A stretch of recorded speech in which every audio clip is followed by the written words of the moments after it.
Baik teman-teman sekalian, kita akan masuk ke bahasan kita akibat harta haram. Banyak umat Islam teman-teman sudah tidak peduli lagi tentang masalah pendapatan dia halal atau haram di zaman kita sekarang. Mereka sudah tidak membedakan mana transaksi jual beli yang dibolehkan, mana riba. Mereka tidak lagi mau tahu apakah ini sumbernya halal atau tidak. Yang penting saya mendapatkan, apakah mengambil haknya ahli waris yang lain, apakah mengkorupsi di kantor, ataukah menipu dalam transaksi jual beli di takaran. Bahkan teman-teman sekalian, banyak umat-umat sebelum kita yang Allah binasakan, hampir seluruh pelanggaran mereka yang dibinasakan itu ada pada kita sekarang. Harusnya kita merasa khawatir. Bukankah kaum Lut disiksa karena adanya homoseksual tersebar di tengah mereka? Sekarang LGBT lagi dikobar-kobarkan seakan-akan kebebasan untuk melakukan itu. Dan banyak kaum munafik ini yang berbicara bahwasanya ini nggak masalah. Buktinya negara-negara kafir mereka melakukan tapi mereka tidak dihukum juga, ya seperti kaum Lut. Subhanallah, pertanyaan sederhana kepada mereka ini, apakah kita menunggu kita dihukum baru kita mau menyadarinya sebagaimana terjadi pada umat-umat sebelum kita? Bukankah juga kaum Nabi Saleh,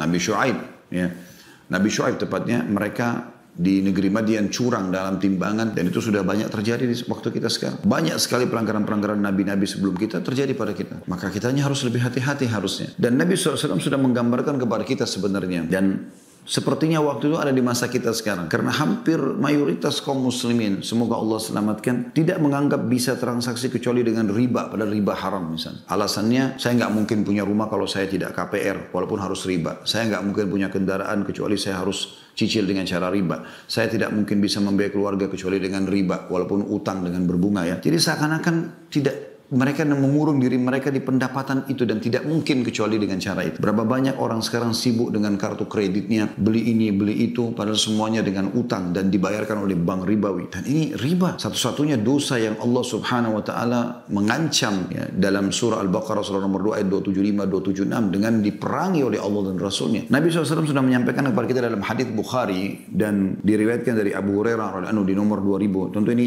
haditsnya nomor 2083 ya. Kata Nabi SAW, la ya'tiyanna 'alan nasi zamanun la yubadil mar'u bima akhadal mal amin halalin am min haram. Akan datang nanti satu waktu di mana orang-orang sudah tidak peduli lagi dari mana mereka mendapatkan harta, apakah dari usaha yang halal atau dari usaha yang haram.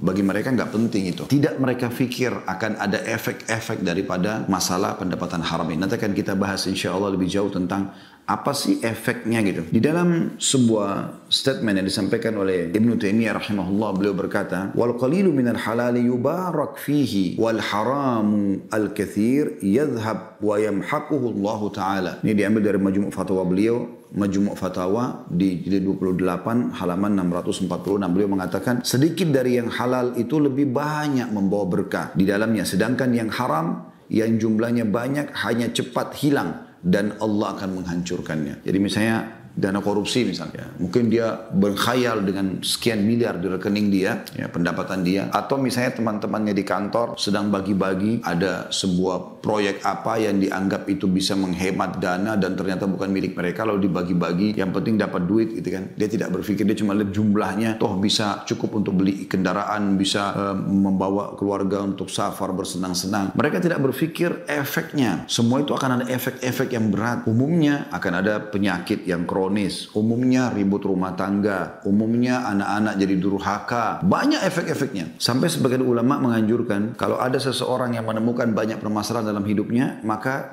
termasuk yang dia harus perhatikan pertama kali adalah pendapatannya. Misal anaknya nakal, misal istrinya membangkang, atau suaminya jadi jahat, atau apalah. Maka salah satu yang jadikan bahan pertimbangan itu termasuk penyakit kronis, bangkrutnya usaha, rusaknya citra dan segala macam. Nabi SAW menyebutkan tentang masalah ini, bahkan mendoakan kecelakaan bagi orang yang selalu saja dia berpikir untuk pendapatan haram tanpa berpikir ini apa efeknya gitu. Dalam sebuah hadis Bukhari di nomor 2886 dari Abu Hurairah bahwasanya baginda Nabi SAW bersabda, ta'isa abdud dinari wad dirhami wal qatifati wal khamisa in u'tiya radhi wa in lam yu'ta lam yarda. Celakalah wahai budak-budak dinar, dirham. Qatifa artinya pakaian yang memiliki bludru, maksudnya baju-baju yang bagus gitu bermerek. Khamisa pakaian yang berwarna hitam dan ada bintik-bintik merah. Ini termasuk pakaian-pakaian yang mahal, orang kadang-kadang memperebutkan dan merasa berbangga-bangga sombong dengannya. Jika ia diberi maka ia ridho, dan jika tidak diberi maka ia tidak ridho. Jadi ciri orang yang suka pendapatan haram itu, mereka tidak kenal lagi yang namanya ikhlas dalam bekerja. Bagi mereka, bayar, saya kerja. Ya, bahkan subhanallah kadang-kadang mereka melanggar akad mereka. Seseorang teman-teman kalau sudah punya akad kerja dengan satu instansi, berarti dia membawa nama instansi tersebut. Dan kesepakatan gaji atau payroll yang ada setiap bulan itu menunjukkan sudah cukup bagi dia dan dia tidak punya hak untuk mengambil lebih daripada itu. Contoh misal, pegawai kantor ditugaskan oleh kantornya untuk membeli AC, untuk membeli TV, untuk membeli kendaraan misalnya. Nah ini dia harus apa adanya karena dia membawa bendera, dia membawa uang perusahaan tersebut dan dia terdaftar sebagai pegawainya. Maka apa adanya, dia harus jujur. Misal harga AC 5 juta, dia bayar 5 juta, dia bawa notanya apa adanya. Kalau ada diskon dia pun membahasakan ke kantor ada diskon. Ada hadiahnya bonus, dia harus membahasakan ada bonusnya. Bukan dia mengambilnya. Berapa banyak orang subhanallah mengambil yang bukan haknya. Anda bukan sedang membawa uang Anda pribadi, tapi Anda sedang membawa uang orang. Ya, berarti bonus semua itu milik dia. Apakah itu payung, pulpen, baju kaos, diskon, produk-produk lain misalnya yang berhubungan dengan itu. Misalnya AC, ada tambahan selang, ada tambahan pipa, ada tambahan apa. Semua itu pemilik harta. Yang lebih parah sering kita dengar di tengah-tengah masyarakat kita, mereka tidak peduli lagi teman-teman sekalian. Pada saat datang mereka suruh upgrade, disuruh naikkan notanya. Harga keramik, harga granit, harga AC 6 juta, 5 juta, dinaikkan jadi 7 juta. Yang lebih jauh lagi daripada itu kadang-kadang subhanallah dana-dana sosial mereka salah gunakan. Jadi mereka menggunakannya dengan cara memang mengambilnya ya, sehingga akhirnya bukan haknya. Dan ini termasuk perbuatan yang masuk dalam pendapatan-pendapatan yang haram gitu. Ibnu Taimiyah juga berkata di Majmu' Fatawa juga, tapi di jilid yang lain, jilid 10 halaman 190, wa hadza huwa 'abdun hadhihi al-umur falau talabaha min Allah fa inna Allah idza atahu iyyahu radi wa idza mana'ahu iyyahu sakhit. Wa innama abdullahi ma yurdihi ma yurdillah wa yaskhatuhu ma yuskhitullah wa yuhibbu ma ahabballah wa rasuluhu wa yubghidu ma abghadahu Allah wa rasuluhu. Jadi beliau menanggapi hadis tadi ya tentang celakanya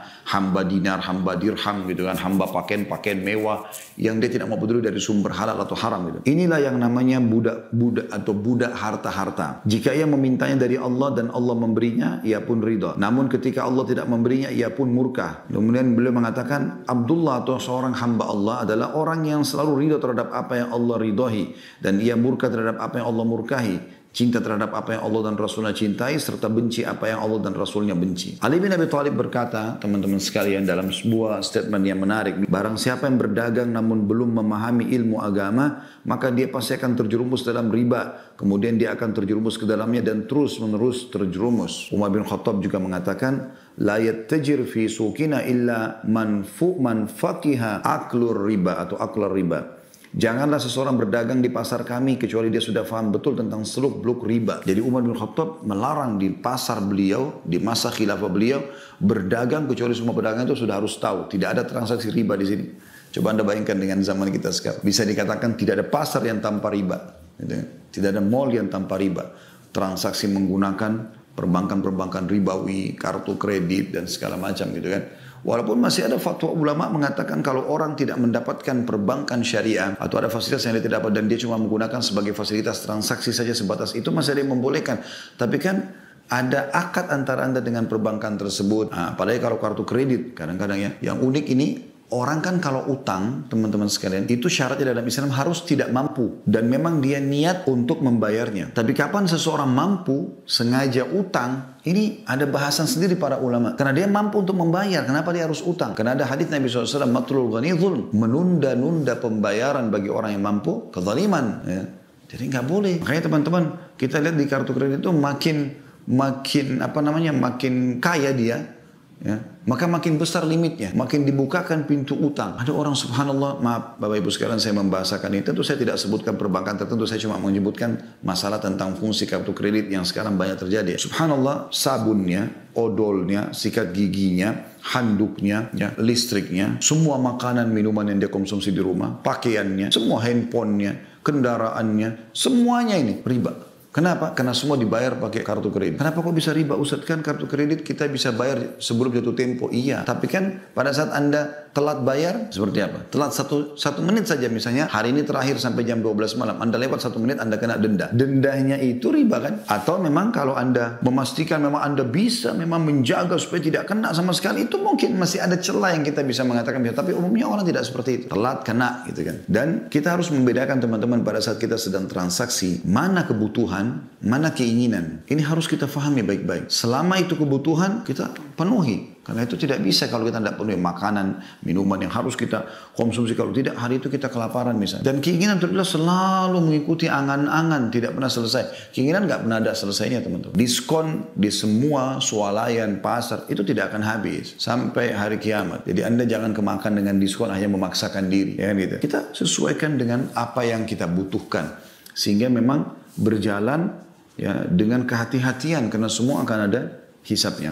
Baik, untuk lebih jauh teman-teman kita memahami masalah ini, coba kita lihat dampak daripada harta haram itu. Apa sih akibatnya kalau kita punya pendapatan haram? Yang pertama teman-teman, itu akan terhitung maksiat dan durhaka kepada Allah Subhanahu wa taala. Serta itu akan mengikuti langkah-langkah syaitan. Saya minta teman-teman membuka aplikasi Al-Qur'an di handphone ya, surah Al-Baqarah surah nomor 2 ayat 168. Sekali lagi Al-Baqarah surah nomor 2 ayat 168. Coba Anda renungi ayat ini. Allah Subhanahu wa taala berpesan, dan ini sudah turun dari 1400 tahun yang lalu. Akan berlaku terus sampai hari kiamat ya. Artinya sampai menjelang hari kiamat ya. Ayat Al-Qur'an akan terus berlaku hukumnya. Allah Subhanahu wa taala berfirman, "A'udzubillahi minasyaitonirrajim. Ya ayuhan nasu kulu mimma fil ardi halalan thayyiban wa la tattabi'u khutuwati syaitan innahu lakum aduwwum mubin." Hai sekalian manusia, makanlah yang halal lagi baik, berkualitas. Ini dua hal yang harus kita selalu hubungkan ya. Selain halal, harus thayyibah. Halalan thayyibah. Thayyibah artinya berkualitas. Ayam halal, tapi kalau sudah rusak atau bangkai, jadi tidak thayyib. Berubah jadi haram dia ya. Seperti itu. Minuman misalnya halal, tapi setelah diproses ternyata menjadi memabukkan, maka tidak thayyib lagi. Dan ini perlu. Allah mengatakan, hai manusia, makanlah, minum silakan yang ada di muka bumi ini, dan yang halal dan thayyib. Dan jangan pernah ikuti langkah-langkah syaitan, karena dia adalah musuh nyata buat kalian. Ibnu Qayyim rahimahullah berkata dalam buku beliau Bada'il Fawaid di jilid 3 halaman 381 sampai 385, beliau mengatakan ada beberapa langkah syaitan dalam menyesatkan manusia. Jika langkah pertama tidak bisa, maka akan beralih pada langkah selanjutnya dan seterusnya. Langkah pertama adalah dia mengajak pada kekafiran, ya, kesyirikan, dan memusuhi Allah dan Rasulnya. Ini puncaknya. Kalau ini bisa berhasil, maka dia sudah kufur kan. Kalau tidak bisa, dia pindah langkah kedua, diajak pada amalan yang tidak ada tuntunannya. Dia sibuk dengan dia yang dianggap ibadah, tapi ternyata nggak ada dalilnya, nggak ada perintahnya, sehingga dia tidak ada pahalanya bagi dia. Langkah ketiga, diajak pada dosa besar atau al-kabair, durhaka sama orang tua, zina, riba, segala macam. Langkah keempat, diajak dalam dosa kecil atau as-saghair. Kemudian langkah kelima, disibukkan dengan perkara mubah. Kalau seandainya langkah keempat, dosa-dosa kecil pun dia lebih hati-hati, maka disibukkan dengan perkara mubah yang sifatnya boleh, tidak ada pahala dan tidak ada sanksi, tapi berlebihan. Misalnya tidur mubah, mandi mubah, makan mubah, tapi dibuat berlebihan sama syaitan. Ya. Kalau juga tidak berhasil di situ, maka langkah ke-6 kata beliau disibukkan dengan amalan yang kurang afdal. Padahal ada amal yang lebih afdal. Jadi ini yang beliau sampaikan. Tapi yang kita titik beratkan teman-teman sekalian adalah bagaimana dirumuskannya di langkah ketiga. Kalau tidak bisa kesyirikan, kekufuran, amalan-amalan yang tidak ada panduannya, maka kemudian dia masuk kepada dosa-dosa besar. Jadi ini kedurhakaan kepada Allah Subhanahu wa taala karena Allah melarang masalah mengkonsumsi yang haram. Juga pernah disebutkan dalilnya bahwasanya ada seseorang yang ditugaskan oleh Nabi SAW untuk mengumpulkan zakat. Jadi dia ambil zakatnya Nabi SAW. Dia jalan, kumpulin zakat, setelah itu dia pulang. Lalu dia datang ke hadapan Nabi SAW dan para sahabat, lalu dia mengatakan, ini zakat kalian yang sudah saya kumpulkan, ini punya saya, hadiah dikasih sama orang-orang gitu.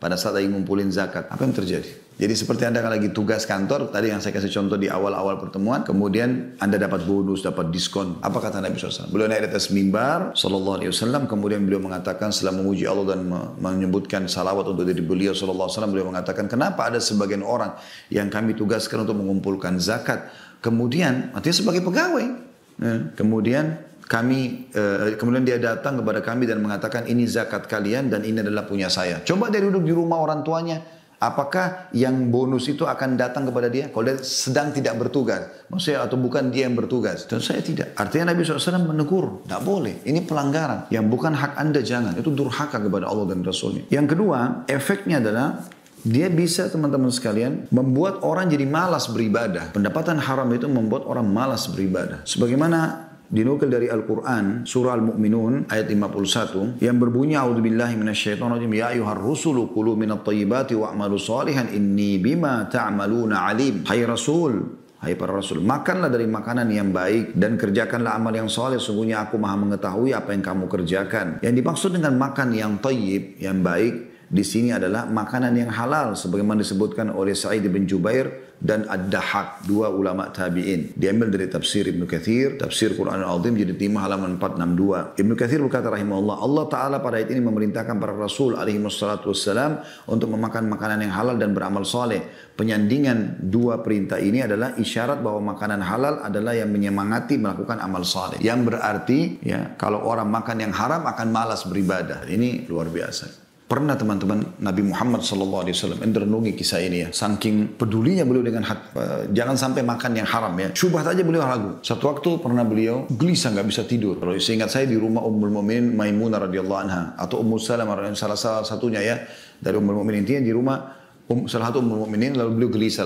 Lalu istri mulia ini menanyakan, mengatakannya Rasulullah, Anda gelisah tidak seperti biasanya. Kata Nabi SAW, sebelum tidur tadi, ini kan di malam hari, sempat saya temukan di dekat ranjang kita ini ada kurma, sebutir kurma. Lalu saya memakannya, dan saya tiba-tiba setelah menelannya teringat di rumah ini juga ada kurma sedekah. Sementara Nabi SAW tidak boleh makan sedekah. Beliau menerima hadiah tapi tidak makan sedekah gitu. Itu ciri Nabi SAW. Maka beliau tidak boleh makan, nanti dilarang oleh Allah SWT.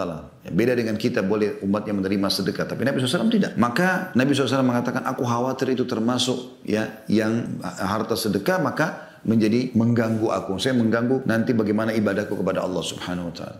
Bahkan teman-teman sekalian, menjauhi pendapatan haram ini itu lebih penting di kalangan para salafus saleh dibandingkan mereka melakukan perbuatan yang halal. Ibnu Umar berkata, aku menjauhi 1 dirham yang haram lebih aku sukai daripada aku sedekah dengan 600 dirham. Jadi aku selamat, kalau kita di Indonesia mungkin dari 100 rupiah. Saya tidak katakan 1 rupiah karena sudah tidak ada nilai 1 rupiah kan. 100 rupiah misalnya, atau 1000 rupiah lah. Saya selamat dari 1000 rupiah haram, lebih saya cintai daripada saya sedekah 600 juta. Padahal 600 juta itu kalau sedekah kan pahalanya besar.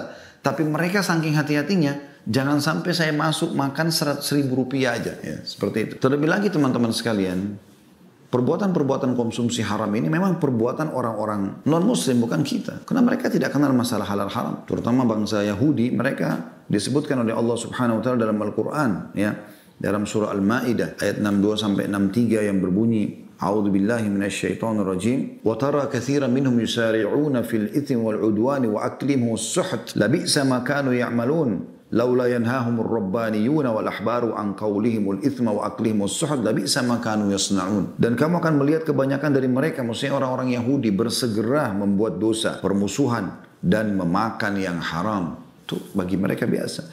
Sesungguhnya amat buruk apa yang mereka telah kerjakan itu.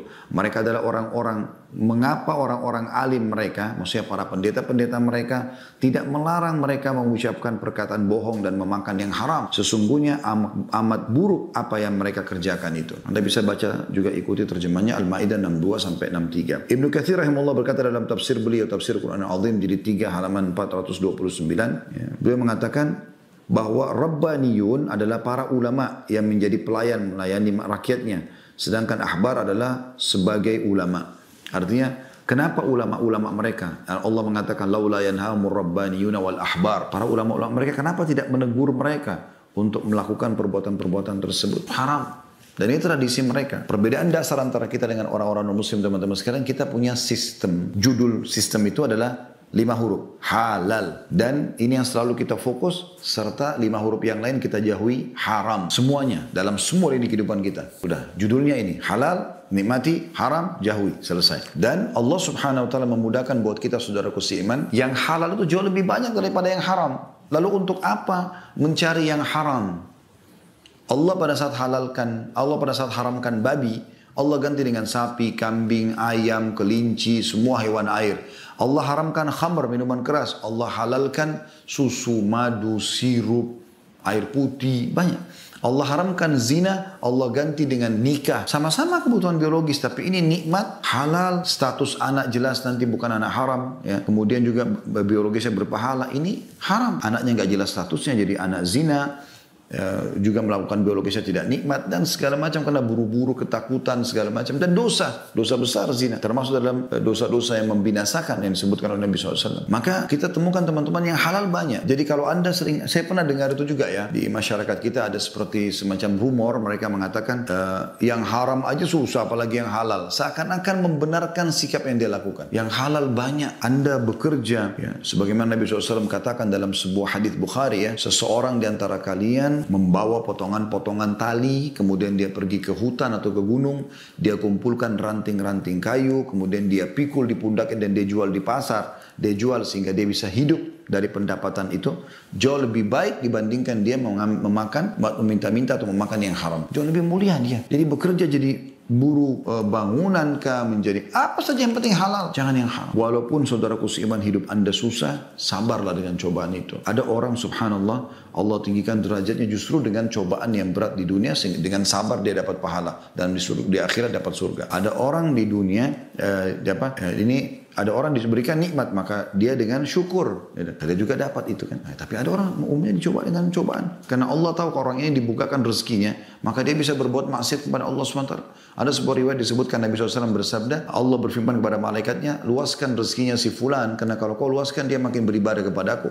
Sempitkan rezekinya si fulan karena kalau kau bukakan dia akan bermaksiat kepadaku. Ada orang memang justru dengan dia miskin dia jadi soleh dan soleha. Kalau dibukakan pintu rezeki jadi masalah seperti Qarun. Cerita Qarun yang masyhur dari kaum Nabi Musa, dulu orang miskin dan taat. Setelah dia dibukakan pintu rezeki, dia minta kepada Nabi Musa AS berdoa agar Allah bukan rezeki, ternyata menjadi sombong, malah kufur, malah menjadi pendukungnya Fir'aun. Allah tenggelamkan sekalian yang biasa kita bilang di Indonesia harta karun, karena memang dia sama hartanya semua ditenggelamkan. Allah subhanahu wa ta'ala dalam ayat lain tentang efek perbuatan Yahudi tadi, ya, Bani Israel tanah makan haram, dalam surah An-Nisa 160 sampai 161. A'udzubillahi minasyaitonirrajim. An-Nisa 160 sampai 161.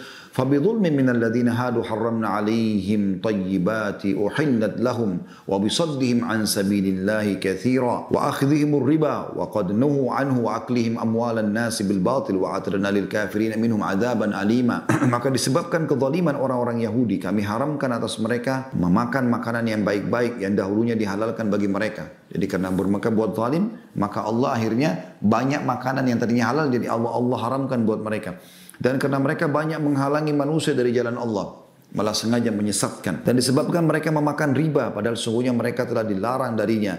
Dan karena mereka memakan harta benda orang dengan jalan yang batil, menipu, manipulasi data dan segala macam. Kami telah menyediakan untuk orang-orang kafir di antara mereka siksa yang pedih. Ibnu Katsir berkata rahimahullah, Allah melarang riba pada kaum Yahudi namun mereka menerjangnya dan mereka memakan riba tersebut. Jadi orang sekarang tokoh-tokoh dunia ya menguasai bank-bank dunia kan orang Yahudi, mereka tahu sebenarnya riba tidak boleh. Itu sudah Al-Quran bocorkan buat kita, tapi mereka tetap lakukan, bahkan mereka menjadi pelopor-pelopor riba. Mereka pun melakukan pengelabuan untuk bisa menerjang riba. Itulah yang dilakukan mereka, memakan harta manusia dengan cara batil.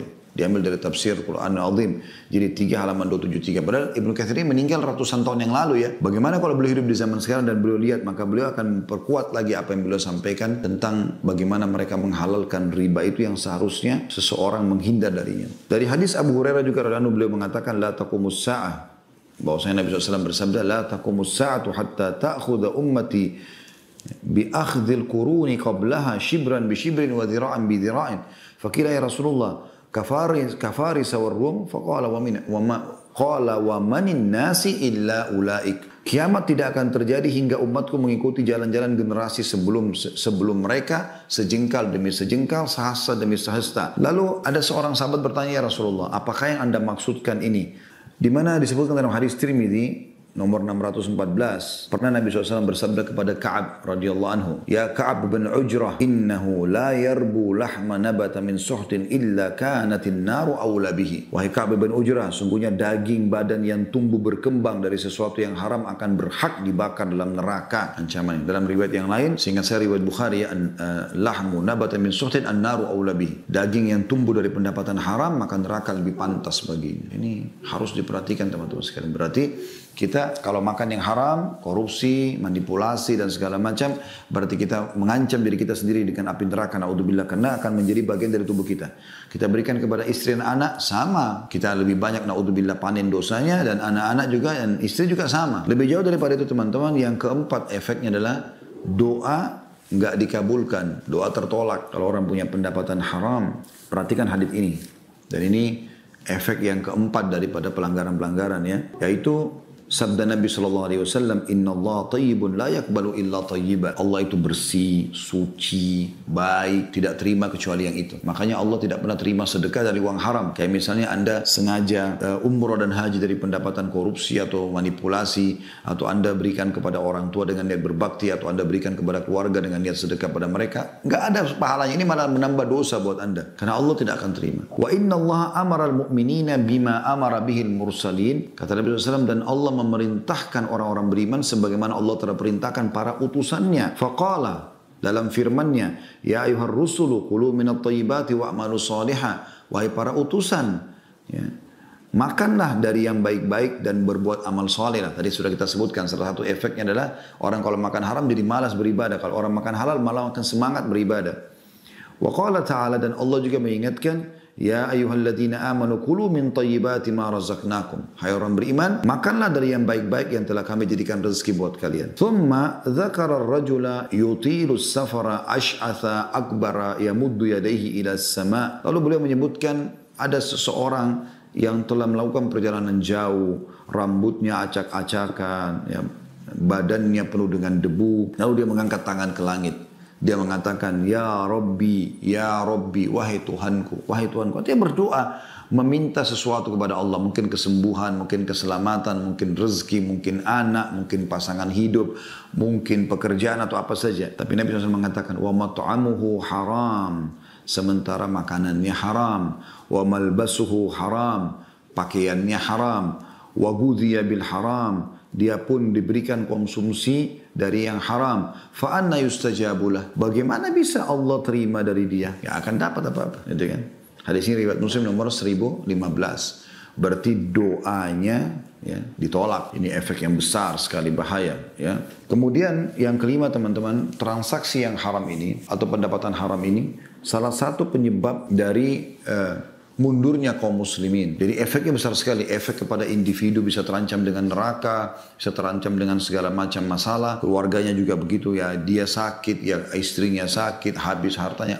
Pendapatan haram ini luar biasa teman-teman. Saya tiba-tiba teringat kisah, ada paman saya cerita, ada orang yang beliau kenal, ya, orang ini kaya raya, ya, kemudian diajak transaksi atau diajak bisnis oleh seseorang yang lain. Diajaklah ini bisnis. Tadinya orang ini masih ragu karena jumlahnya cukup besar, tapi ternyata teman-teman sekalian, yang ini bersumpah atas nama Allah, dia akan jujur. Bahkan dia mengatakan, apakah Anda Muslim yang beriman pada Al-Quran? Maka yang punya harta mengatakan iya. Maka yang mau rencana ngajak investasi mengatakan, saya bersumpah atas nama yang sedang kita imani, Al-Quran. Maksudnya saya beriman atas Allah yang menurunkan Al-Quran ini, kalau ini transaksi benar. Maka ditransferlah uang tersebut. Subhanallah. Karena memang dasarnya niatnya mau menipu, ya sudah. Ya. Beberapa hari pertama masih menjawab telepon, setelah sebulan sudah mulai putus, 2 bulan hilang sama sekali. Subhanallah, orang ini paman saya saksikan sendiri. Dia bilang, setelah 1 tahun dari kejadian hilang, ditemukan dia berada di satu negeri, dia berobat, cuci darah,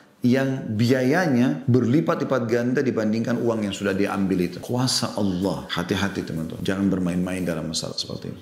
Dan ini luar biasa teman-teman sekalian. Bagaimana kalau kita malah transaksi dengan yang haram, itu membuat Allah akan tanamkan kehinaan sampai kita kembali meninggalkan itu.